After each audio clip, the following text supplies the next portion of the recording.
Okay, so what we're doing in this video is we're using the strap here to assist with some shoulder mobility. I'm going to use the body as like a fulcrum.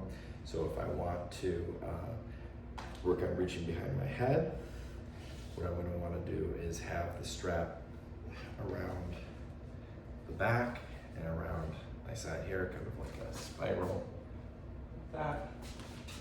And that way I can pull it down and try to leverage over my body here as I come back here.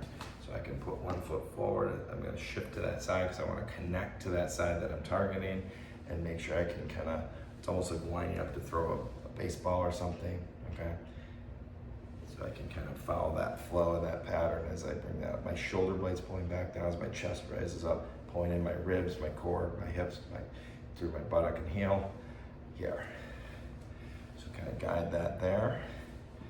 Okay, and if I take that same side, I want to work on going behind my back. And by the way, my thumb was kind of going behind my back there, so thumb kind of overhead there. If I flip my grip, so my thumb is more behind me here, so my palm is facing back this time. This time I'm going to put the opposite side around my opposite shoulder, and that way I can kind of slow here, but kind of guide it around here. So as I do this, you want to see how there's a natural kind of rotational component to this. So in this case, I'm almost kind of flexing through my hip and my body as I pull that down. My chest is forward, however. I'm not going to slouch and collapse. I want to keep that chest forward and guide my shoulder blade around. But I can do this in a more kind of shifting and stabilizing here. This could be done in seated. It's a little tricky for this one in seated versus the first one because your seat might be in the way. Depending on how far up you can keep your hand here.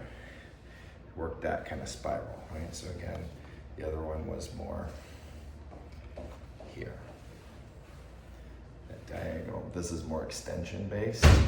Right? I'm lifting my chest and getting tall through my body versus this is more, oops, this is more flexion based. But again, not collapsing through here, keeping that back a little straighter so it gets more rotation with the scapular and shoulder movements.